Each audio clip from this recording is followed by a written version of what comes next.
안녕하세요 구독자 여러분. 오늘은 국내 CPU 기술 발전 일본 대만과 비교하면 이라는 제목으로 설명을 하려고 합니다. 코어 패키지드 옵틱스라고 해서 TSMC가 이걸 선도를 하고 있죠. 그러니까 원래의 광신호는요, 이 칩이 있으면 한참 지난 다음에 요 전송의 말단에서 광 트랜시버가 이 칩으로부터 신호를 받아 가지고 광신호로 변환을 해줘서 외부로 보내는 거죠, 신호를. 그게 이제 일반적이었는데 TSMC의 생각은 그러면 너무 전력 손실이 크니까 광 소자 있지 않습니까? 전기 신호를 빛으로 바꿔주는 광 소자만 광 트랜시버에서 빼가지고 바로 에이징 옆에 붙이자는 거죠. 그러면 굉장히 효율적으로 외부로 신호를 뺄 수 있다, 이렇게 이야기를 하고 있죠. CPU, 다른 말로 하면 실리콘 포토닉스가 전송의 미래를 좌우할 거다. 앞으로는 데이터 센터 렉끼리의 전송은 물론이고, 지금도 하고 있죠. 데이터 센터끼리는 강통신은 당연히 해야 되는 거죠. 데이터 센터 내부에서 렉과 렉 사이를 스케일 아웃이라고 하는데요, 스케일 아웃 단계에서 자유자재로 이 CPU를 쓰려고 합니다. 그리고 스케일 업이라고 하죠. 렉 내에서 하는 거, 그것도 강신호를 쓴다, 뭐 이런 이야기가 있는데요. 지금 오늘 제가 말씀드리고 싶은 거는 국내 CPU 기술이 굉장히 많이 떨어져 있다, 이런 암울한 이야기를 하려고 하는 거죠. 일본, 대만하고 비교하면 너무나 떨어져 있습니다. 증거는 이 표입니다. 이게 25년 9월, 작년 9월에 세미콘 타이완에서요, 피콘텍이라는 독일 회사인데 중국에 인수됐죠.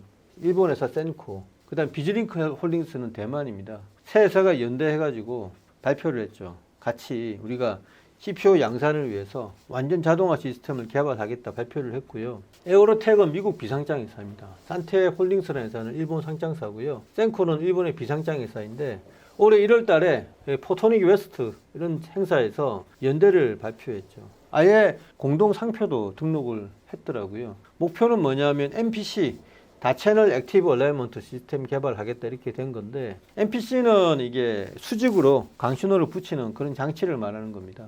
액티브 얼라이먼트는 빛과 빛을 붙일 때는 예민하거든요. 어쩌면 하이브리드 본드보다 더 어렵다고 할 정도로 극강의 예민성을 자랑합니다. 제 손가락이 이 붙여야 되는 어떤 뭐 두 가지 요소라고 한다면요, 약간만 틀어져도 접점에서 빛이 새어나가 버리거든요. 굉장히 어렵습니다. 그래서 한 가닥 붙일 때마다 검사를 하고 또 붙이고 검사를 하고 또 붙이고 이래야 되거든요.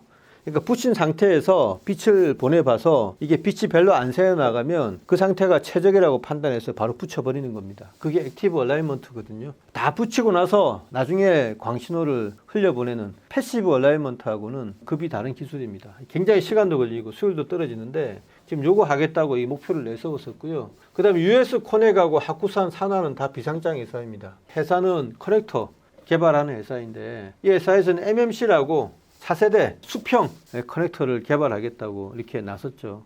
아까 MPC는 수직 커넥터라고 말씀드렸는데 MMC는 수평입니다. 지금은 MPO라는 게 있는데 MPO의 다음 단계가 MMC죠. 굉장히 작은 부품인데 요거를 공동으로 개발하겠다라고 올해 2월 17일 날 발표를 했거든요. OFC 2026에서. 이런 세 가지 연대에 국내에서는 하나도 끼지를 못했죠. 국내의 어떤 기술 수준을 알 수가 있고요. 피코텍, 센코, 비즈링크는 최종 수혜자가 TSMC, 엔비디아, 마벨입니다. 이미 양산 진입 단계에 접어든 것 같고요.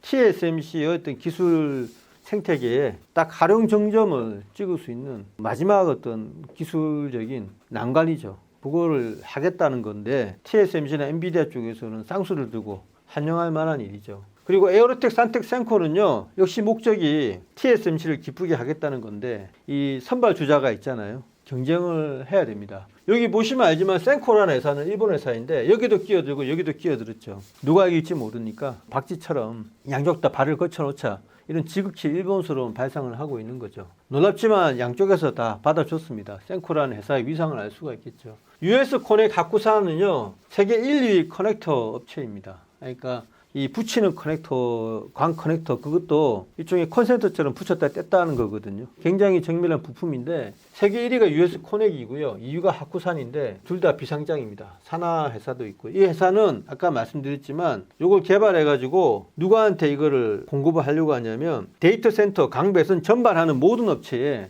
자사의 이 커넥터를 공급을 하려고 하고 있죠. 여기 회사들은 광 연결에 관련된 어떤 연대거든요. 지금 우리나라의 실상을 보면요, 국내 광 CPU 기술이 황폐화됐다고 표현을 하시더라고요. 많은 박사님들이.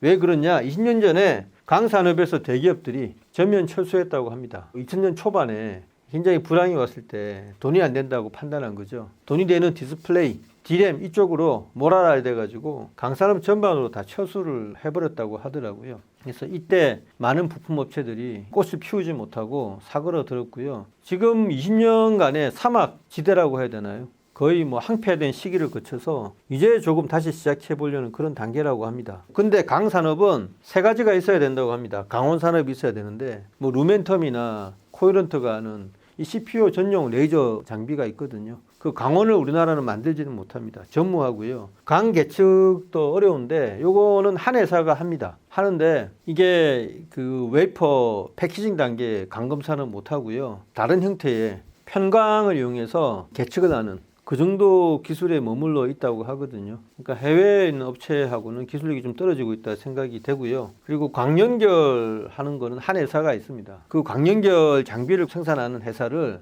인수한 회사가 최근 액티브 펀드에 들어가 있는데 그 회사가 유일하게 국내에서 하고 있는 회사이죠. 뭐 피콘텍이라든가 뭐 다른 회사하고 기술력 비교는 제가 하지는 않습니다만 어쨌든 아주 척박한 상태에서 한두 개 업체가 눈에 뜰 뿐 이런 뭐 광범위한 생태계를 형성해서 서로가 연대하는 일본, 대만하고는 완전히 다르다. 요거를 인지를 하셔야 됩니다. 언론사나 애널리스트들은 CPO 시대가 온다라고 이야기만 하는데 국내 이 업체의 상황을 잘 알지도 못하고 그냥 과장되게 이야기를 하는 것 같아요. 그리고 세 번째가 뭐냐면 이 모든 지금 생태계가 상폐화되어 있는 상태에서 유일한 희망이 삼성전자이거든요. 삼성전자가 TSMC의 웨이퍼 패키징을 따라 해야 된다고 합니다. 그러니까 TSMC가 지금 하는 거는요. CPU인데 최종 형태를 만들어 버리려고 하는 거거든요. CPU가 결국에는 이 광 케이블을 어떻게 연결하느냐, 광 케이블하고 도파관을 어떻게 붙이느냐 이건데 그 붙이는 작업, 이 패키징마저도 이 웨이퍼 단계 그래서 해버리려고 한다고 합니다. 그러니까 전공정을 한 다음에 후공정 하잖아요. 그 후공정할 때 바로 그냥 웨이퍼 위에서 다 해버리려고 한다고 하더라고요. 거기에 렌즈도 붙이고 거기에 도파관도 만들 뿐만 아니고 광 케이블하고 도파관 연결을 후공정에서 직접 해버리려고 한다고 합니다. 그게 CPU의 최종 형태라고 하거든요. 아직 그 누구도 그런 거에 대해서는 이야기를 하질 않고 있던데 삼성전자가 그 기술이 굉장히 떨어지고 있다고 하는데 SK 하이닉스보다는 지금 낫기 때문에 이거를 해봤기 때문에요. TSMC에 있던 이 기술력을 따라잡을 수 있느냐에 따라서 앞으로 CPU 생태계가 살아나느냐 안 나느냐 이게 좌우될 거라고 합니다. 왜냐하면은 기초 단계의 생태계는 아예 없기 때문에 그러면은 탑다운 방식으로 삼성전자가 새로운 포럼을 만들어서 나를 따르라 하는 식으로 해서 새로운 생태계를 만들어야 된다는 이야기죠. 그렇게 하지 않으면 지금 완전히 사막화된 이 영역에서 꽃을 피우기는 지난하다. 이렇게 말씀들을 하십니다. 한국인들이 잘하는 건 속도전 아닙니까? 또 이게 불리하다고 해서 포기해서는 안 되죠. 그래서 지금 많은 쪽에서 CPU 하고 있는데 일단 원인을 알고 상황을 알아야 미래를 대비할 수 있잖아요. 그런 차원에서 제가 좀 강하게 말씀을 드렸습니다. 언짢게 생각하지 마시고 CPU 투자 매우 조심해야 되고요. 우리가 굉장히 공부를 많이 해야 된다. 이것도 아울러 말씀드립니다. 네, 감사합니다.